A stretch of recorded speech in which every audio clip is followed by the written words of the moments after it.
iglesias, ¿verdad? Y aquí nos podemos dar cuenta cuando una persona ama a Dios. Aquí en la misma iglesia, los que nos decimos amar a Dios, ¿verdad? Aquí mismo pasa. Te voy a poner un ejemplo, ¿no? Si, se queja el hermano por la alabanza, porque son los mismos cantos de siempre, ¿verdad? Y si son nuevos, es que son nuevos, no me lo sé, ¿verdad? Si el aire acondicionado está muy frío, si hizo mucho frío, no me pude concentrar. Si estaba bajito, pues hizo mucho calor, ¿verdad? Si predicó el hermano Osdi, es que no me gusta. A mí me gusta cuando predica el hermano Oscar, cuando predica Naín. Si predicó Naín, es que me gusta cuando predica Osdi, cuando predica, y así. Conocemos gente así, que siempre se está quejando, incluso en la iglesia, de todo, ¿verdad? Que no le gusta nada de lo que hay aquí. Bueno, déjame decirte que es una gente que no ama a Dios. Una persona que siempre se está quejando, pues identificarla que es una persona que no ama a Dios. Cuando dice todas las cosas, se refiere a todo lo que te ha pasado antes, todo lo que te está pasando y todo lo que te va a pasar. Habla de un presente, de un pasado y de un futuro. Nosotros como seres humanos tenemos metas. Hemos hablado aquí en diciembre, dos diciembres pasados, hemos hablado un poquito acerca de que tenemos metas, que tenemos proyectos de vida, y está bien, pero mucha gente planea su vida, ¿verdad? Hay quienes dicen, yo he escuchado, yo de los 20 a los 30 años voy a dedicarme a trabajar duro, voy a dedicarme a trabajar como un burro, dicen así, para que de los 20 a los 30 pueda poner un negocio, pueda dedicarme a mi negocio. De los 40 a los 50, pues me voy a casar, voy a tener hijos, y ya de los 50 en adelante, pues ahora sí ya voy a disfrutar, ¿no? Y les pasa como el de la Biblia, ¿no? Fatuo, insensato, necio. Esta noche, ¿qué dice la palabra? Vienen por tu alma. Ingenuamente trazamos lo que creemos que va a ser o que es nuestra vida.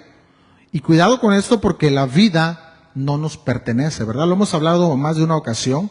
La vida que tenemos es prestada. ¿Sí estamos de acuerdo? ¿Sí dicen amén a eso? Aunque nos cueste trabajo entenderlo, la vida que tenemos es prestada. Si Dios quiere, nos quita la vida hoy en la noche o mañana.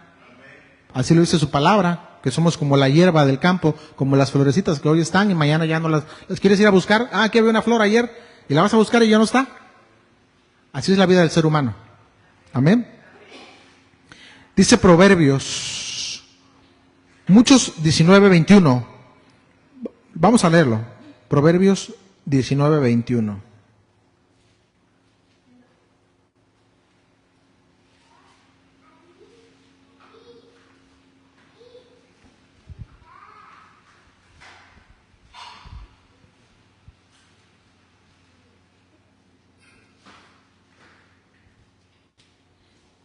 Dice así la palabra del Señor. Muchos pensamientos hay en el corazón del hombre, mas el consejo de Jehová permanecerá. La Biblia del lenguaje actual, que cuando leía esto decía para mí mismo, se pasó de actual, se pasó del lenguaje actual. Dice la Biblia del lenguaje actual, el hombre pone y Dios dispone. Así dice la Biblia del lenguaje actual, si la pueden buscar. El hombre pone y Dios dispone. Y esto, hermanos, es una realidad como cristianos, ¿verdad? Esto es cierto. Nuestros pensamientos no son sus pensamientos. Nuestros deseos no son los deseos de Dios. Por eso encuentras a mucha gente que se enoja con Dios, porque no han entendido esto, que los pensamientos de Dios no son los nuestros. Que nosotros podemos planear y decir, y voy a hacer eso, voy a hacer aquello, pero de repente el Señor nos cambia los planes y ahí es cuando respingamos. Cuando el Señor nos cambia nuestros planes que nosotros ya teníamos. Ay, Señor, es que yo tenía planeado esto. Sí, pero yo te digo que va a ser así. Y dice la Biblia que eso nos va a ayudar para un bien. Por eso hay mucha gente frustrada, mucha gente que se enoja con Dios, ¿verdad? Porque las cosas no les salen como ellos quieren que sea su santa voluntad. Dios les cambia tantito el plan, Dios les cambia tantito su pensamiento, sus planes, como dice Proverbios. Y hay hasta quienes reniegan de Dios, ¿verdad? No sé, yo sí he escuchado, no sé si ustedes también, que dice, hay gente que dice, pues para eso mejor me regreso al mundo. Para eso soy cristiano. Cuando estaba en el mundo me iba mejor. Cuando estaba en el mundo no me enfermaba. Cuando estaba en el mundo no me iba mal. Gente que reniega de Dios. Recientemente hablaba con un amigo, hace como 3 semanas, que había invitado a la iglesia, estaba congregándose él antes, y le decía, vente a la iglesia. Dice, no, así estoy bien, dice, porque cuando empiezo a ir a la iglesia me empieza a ir mal. Empiezo a ir a la iglesia y me va mal. Mejor yo así, sin ir a la iglesia. Yo aquí con Dios, yo a mi manera. Y ese es el problema, ¿va? Que lo hacen a su manera, no a la manera de Dios. Ese es el problema. Y así hay mucha gente que dice, no, yo mejor me regreso con mis santitos, yo mejor me regreso con mis sanjuditas, con mi santo niño, con mi santa, con mi niña blanca. Así hay gente que tiene esa forma de pensar, ¿eh? Hay mucha gente que tiene esa forma de pensar. Y hemos escuchado, y gente que ha sido cristiana y que se regresa, que vuelve atrás, que reniega de Dios. ¿Por qué? Porque sus planes no son como ellos querían. Y a veces queremos que Dios nos cumpla los caprichos, ¿verdad? Que no son conforme a su voluntad. Y hemos hablado más de una vez acerca de la voluntad de Dios. Y esto no es un tema nuevo. Esto viene desde casi los inicios de la humanidad, ¿verdad? Lo encontramos desde el segundo libro de la Biblia, después de la creación, en el Éxodo, cuando el pueblo de Israel sale de Egipto, ¿verdad? Inmediatamente que salen, luego empezaron a renegar de Dios y le decían a Moisés, para eso nos sacaste a Moisés de Egipto, para que nos muramos aquí de agua. ¿Se acuerdan cuando salen de Egipto y no hay agua? Y luego, bueno, el Señor les da agua de la roca. Pasa un tiempo después y se hartaron de comer maná del cielo, maná que venía del mismo cielo. Y dicen, para eso nos sacaste, Moisés, para que estemos comiendo puro pan. Allá, por lo menos en Egipto, teníamos las cazuelas de carne. Está en el Éxodo, ¿verdad? Y otra cosa pasaba ahí. Para eso nos sacaste, Moisés, para morir en el desierto. Se la pasaban renegando de Dios. ¿Qué quiero decir? Que esto no es nuevo, eso de renegar de Dios y querer que se haga nuestra voluntad viene desde tiempos antiguos. ¿Y qué creen? Que al pueblo de Israel eso le salió caro. No le salió barato, le salió caro. ¿Verdad? ¿Qué les costó? Quedarse en el desierto. Morir en el desierto. No ver la promesa de Dios por su corazón, ¿verdad? Por estar todo el tiempo renegando de Dios. Por no entender que esa era la voluntad de Dios. Y les costó caro. En la Biblia hay sinnúmero de ejemplos de hombres que realmente la pasaron muy mal, pero que también entendieron que todo lo que les pasaba era para bien, como dice Romanos. Muchos hombres, vamos a ver un poquito solamente de uno de estos hombres. Él es el apóstol Pablo, el último de los apóstoles, como él mismo se autonombra. Yo, Pablo, el último de los apóstoles. Y cuando dice el último de los apóstoles, no es porque no fuera a haber más apóstoles después, ¿verdad? En otras versiones bíblicas dice yo, Pablo, el menor de los apóstoles, o el más pequeño, haciendo una referencia que era como el más humilde, el más insignificante, el más pequeño de todos los apóstoles. Por eso Pablo se autonombraba el último de los apóstoles, porque era humilde, pues, Pablo, ¿verdad? Era un apóstol humilde. Tenía un aguijón, lo dice la palabra. Segunda de Corintios 12:7.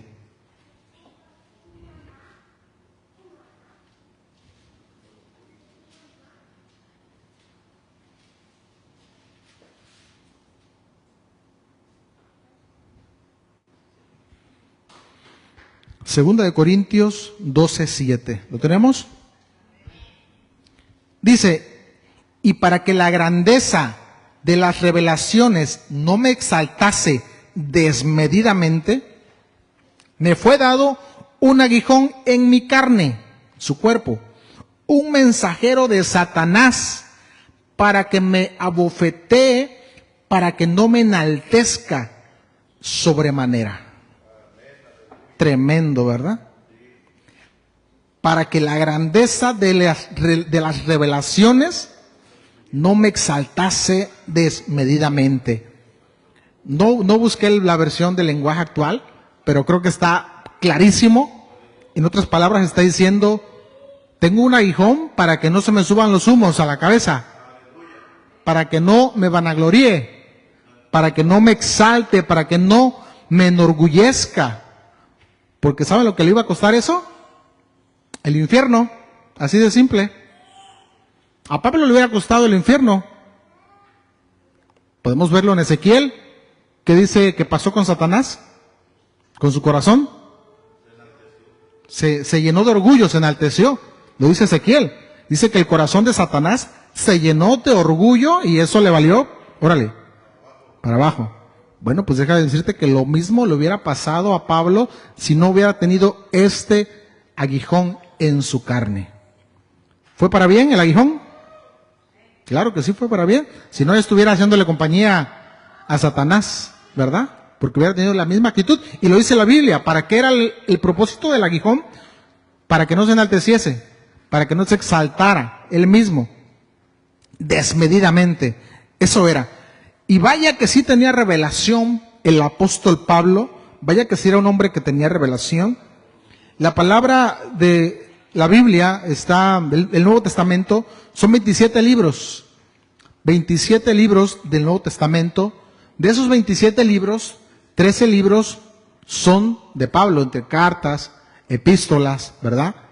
Romanos, primera y segunda de Corintios, Gálatas, Efesios, Filipenses, Colosenses, primera y segunda de Tesalonicenses, primera y segunda de Timoteo, Tito y Filemón. Y si le agregamos Hebreos, sabemos que Hebreos, dice los teólogos, que es autor desconocido, pero se le atribuye a Pablo, ¿por qué? Por el tiempo que fue escrito, por la forma de expresarse del autor, ¿verdad? O sea, entre a Romanos, Colosenses, Filipenses y Hebreos hay como cosas que se parecen, la forma de hablar, la forma de expresarse, por eso es que se le atribuye a Pablo. No hay otro al cual se le atribuya más que a Pablo. Entonces podemos decir que son 14 libros, en otras palabras, más de la mitad del Nuevo Testamento está escrito por Pablo. Dime tú si no tenía razones para enaltecerse, como él mismo dice. ¿Tenía revelación de Dios o no tenía revelación? El libro completo, la Biblia completa son 66 libros. Solamente de él son 14. Casi una cuarta parte de la Biblia, está escrita por el apóstol Pablo. Qué tremendo, ¿ah? Y qué interesante. Que casi una cuarta parte de la Biblia, vale que este hombre no tenía revelación de Dios. Y él lo sabía. Él sabía que tenía esta revelación de Dios. Y sabía que podía vanagloriarse. Carnalmente sí. Aparte de que Dios le usaba en muchas maneras, aparte de ser un hombre que tenía mucha revelación, el Señor lo usó. Fue uno de los pocos hombres que resucitó muertos, ¿verdad? Son como, lo hablamos en una prédica anterior, fueron como 3, 4 hombres solamente en la Biblia que resucitaron muertos. Pablo fue uno de ellos. Fue un hombre fuera de serie, sin duda. Fíjate lo que dice el libro de Hechos, Hechos de los Apóstoles, capítulo 19.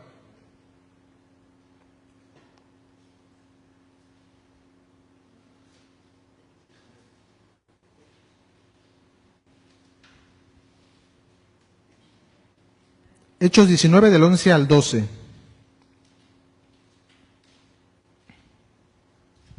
Hechos 19 del 11 al 12 dice así: y hacía Dios, era Dios, milagros extraordinarios por mano de Pablo, de tal manera que aún se llevaban a los enfermos los paños o delantales de su cuerpo, y las enfermedades se iban de ellos, y los espíritus malos, ¿qué?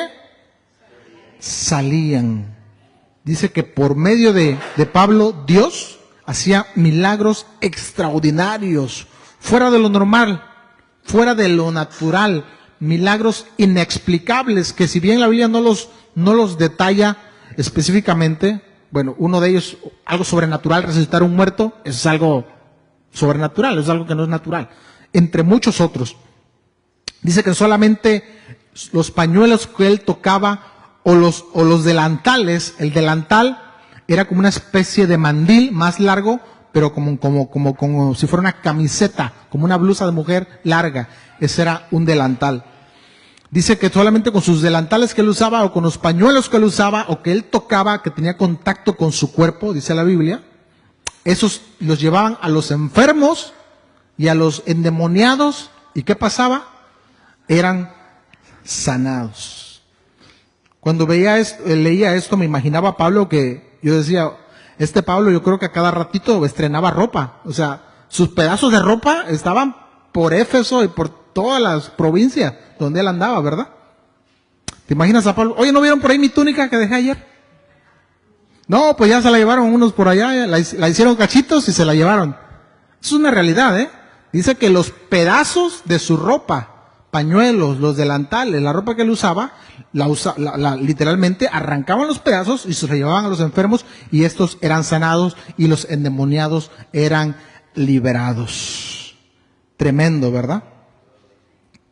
Puedo imaginar gente peleando, incluso peleándose los pedacitos de trapos de Pablo, porque Pablo estaba lleno del poder de Dios. Pablo estaba lleno de la presencia del Señor. Hoy en día podemos ver sectas que venden pañuelos, mascadas, y mira, y que la túnica, y que el pañuelo, y te va a salvar, y te va a sanar. Han desvirtuado esto, porque no es ninguna herejía, que un pañuelo, puedes llevarte un pañuelo de Tabo, del hermano Oscar, de Naín, y que ese pedazo de su ropa pueda sanar un enfermo por un pedazo de su ropa de ellos. Eso es 100% bíblico. No es ninguna herejía, es 100% bíblico. Mucha gente, por desgracia, se ha agarrado ahí y lo ha desvirtuado y lo ha hecho un negocio. Pero sabemos que la palabra de Dios no es negocio, ¿verdad? Entonces, esto es un acto 100% bíblico. La cosa pues es que pues no somos como Pablo. ¿Puede seguir pasando hoy en día? Claro que sí. Puede seguir pasando, porque pasó en la Biblia, pasó en la palabra del Señor, y cosas mayores, dijo Jesús, ¿verdad? Lo vimos recientemente, a las que Él hizo, nosotros haríamos. Pero Pablo era un caso diferente. Pablo era un caso especial. Pablo fue el único hombre en la Biblia que se atrevió a decir: sed imitadores de mí, como yo de Cristo. Ni David, que era conforme al corazón de Jehová, se atrevió a decir eso. Ya sabemos la historia de David, no se la voy a contar. Ni Salomón, que era el hombre más sabio del mundo, se atrevió a decir: sed imitadores de mí. Tuvo 1000 mujeres. Imagínense decir: sed imitadores de mí, ¿verdad? Ni Pedro, que bajo su sombra sanaba a los enfermos, se atrevió a decir: sed imitadores de mí. Un Pedro mentiroso, mal hablado. El único que se atrevió a decir esas palabras fue Pablo. Quiere decir que Pablo era un hombre que vivía en santidad. Completamente. Era un hombre que buscaba siempre, constantemente, la presencia de Dios. Era un hombre lleno de la presencia de Dios. Un hombre que leía la palabra del Señor. Un hombre que se llenaba completamente. ¿Puede pasar eso todavía? Sí. Nada más que tenemos que llenar los zapatos de Pablo, pues. Si fuéramos como Pablo, créeme que el pedacito de tu playera va a servir para sanar enfermos y liberar endemoniados. Pero tenemos que estar a ese nivel, ¿verdad? Como Pablo, que dice que era como Cristo, semejante a Cristo, lo más parecido a Cristo, casi como Él. Imitadores de mí, como yo de Cristo. Lo imito, hago todo lo que Él hacía, vivo como Él vivía. Tremendo, ¿verdad? Nunca se ha sabido cuál es el aguijón que tenía Pablo, nunca se ha sabido. La Biblia no lo dice como tal cuál fue su aguijón. Pero según los teólogos se cree que era una enfermedad que le causaba dolores muy fuertes, algo muy parecido a los dolores que causa el cáncer, ¿no? Tanto así que el mismo Pablo lo define como cachetadas, bofetadas, dice, como bofetadas de Satanás. Fíjate nada más qué doloroso ha de haber sido. Dice que era un aguijón en su carne, es decir, que era algo físico, ¿verdad? Porque hay quien cree y piensa que era algo espiritual. No era ningún ataque de demonios, ninguna cosa, no, nada de eso. La Biblia es bien clara cuando dice que era en la carne. Por eso es que se deduce que era una enfermedad, era algo que le afectaba seriamente en su carne, en su cuerpo. Era una dolencia tan fuerte que dice, la siento como cachetadas de Satanás. Así lo dice Pablo. No sabemos qué era, lo que sí sabemos que esas cachetadas, que ese aguijón, lo salvó del infierno. Fue para bien. Porque cualquiera hubiera renegado, ¿verdad? Cualquiera de nosotros los que estamos aquí, oye Señor, pero yo soy cristiano, ¿por qué no me sanas? Oye Señor, pero yo soy cristiano, ¿por qué no me das riqueza? Oye Señor, pero yo soy cristiano, ¿por qué no me das eso que te he pedido, esa casa, ese carro? Y renegamos a veces de Dios, ¿verdad? Dime tú si no fue para bien el aguijón que tuvo Pablo. Claro que sí. Lo libró del infierno. Y no solamente fue el aguijón, no solamente fue ese dolor terrible, porque fue un dolor terrible el que tenía Pablo. Ojalá hubiera sido, ojalá, entre comillas, en el mejor sentido de la palabra, ojalá hubiera sido solo eso. Pero no fue solo eso. Fíjate lo que dice la palabra del Señor, Hechos 19. Hechos 16, perdón.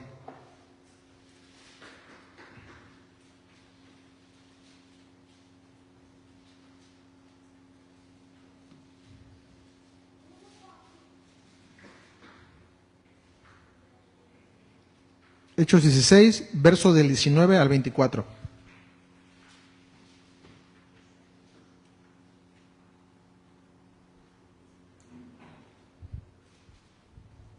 Dice así: pero viendo sus amos que había salido la esperanza de su ganancia, prendieron a Pablo y a Silas y los trajeron al foro ante las autoridades. Y presentándolos a los magistrados, dijeron: esos hombres, siendo judíos, alborotan nuestra ciudad y enseñan costumbres que no nos es lícito recibir ni hacer, pues somos romanos. Y se agolpó el pueblo contra ellos, y los magistrados, rasgándole las ropas, ordenaron azotarles con vara. Después de haberles azotado mucho, 39 latigazos, los echaron en la cárcel, mandándolo al carcelero que los guardara con seguridad, el cual, recibido este mandato, los metió en el calabozo de más adentro y les aseguró los pies en el cepo.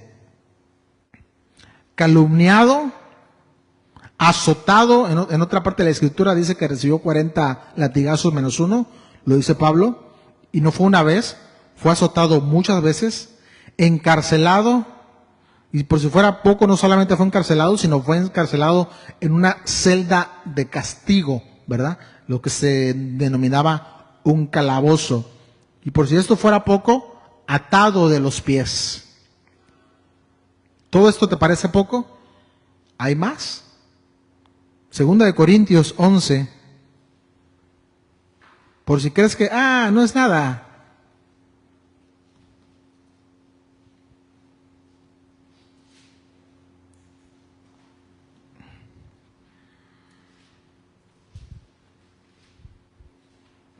Segunda de Corintios 11, verso 24 al 28.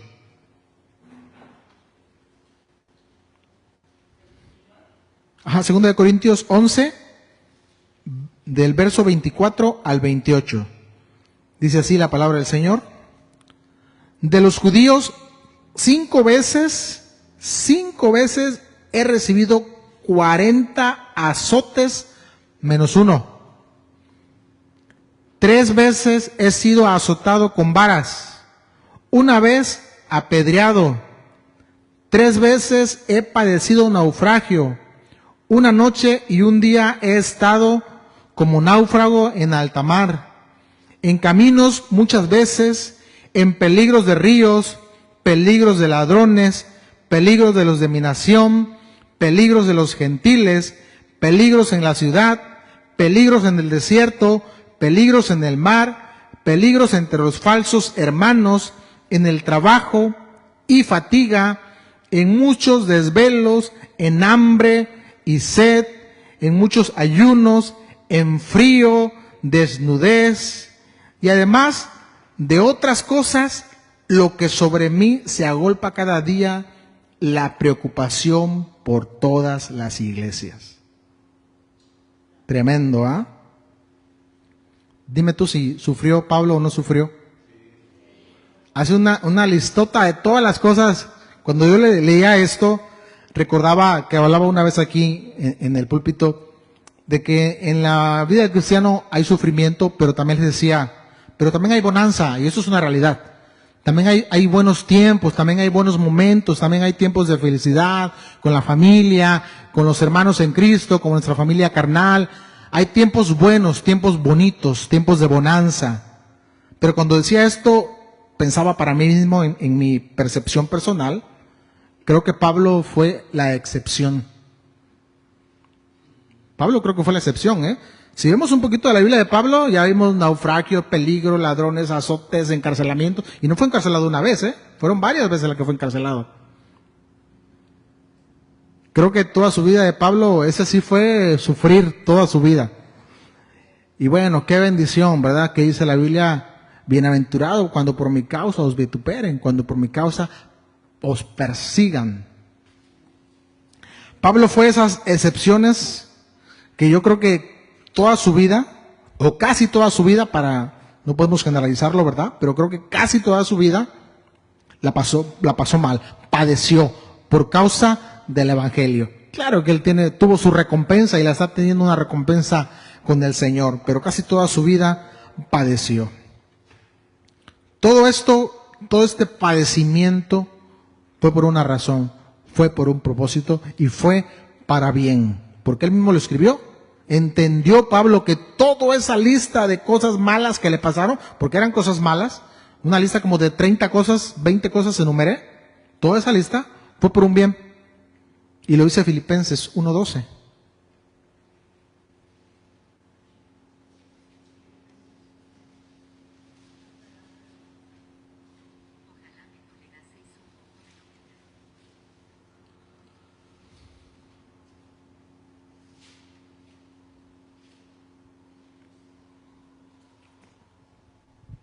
¿Lo tenemos? Quiero que sepáis, hermanos, que las cosas que me han sucedido, ya vimos todo lo que le ha sucedido, está hablando Pablo, han redundado más bien para el progreso del Evangelio. Otra versión lo aclara mejor, dice, para que más conocieran el Evangelio. Todo lo que pasó fue por una razón. Para que gente fuera salvada, para que el Evangelio fuera progresado, para que más almas conocieran de Cristo. ¿Valió la pena? Les pregunto, ¿valió la pena todo lo que pasó, Pablo? Sí que valió la pena. Por un alma, ¿verdad? Por un alma hubiera valido la pena. Y dice que fueron muchos. El progreso del Evangelio, que muchas almas alcanzaran el conocimiento del Evangelio, para que más gente fuera salva. Claro que sí. Claro que valió la pena. Y gracias a ese esfuerzo, a ese padecimiento, pues también tenemos cartas y epístolas de Pablo que nos edifican, ¿verdad? Que es lo que hace la palabra, nos edifica, nos exhorta, nos consuela. Pablo entendió que todo lo que él padeció era por un propósito, que tenía un propósito en su vida. No solamente era padecer por padecer, sino que Dios se iba a glorificar en él.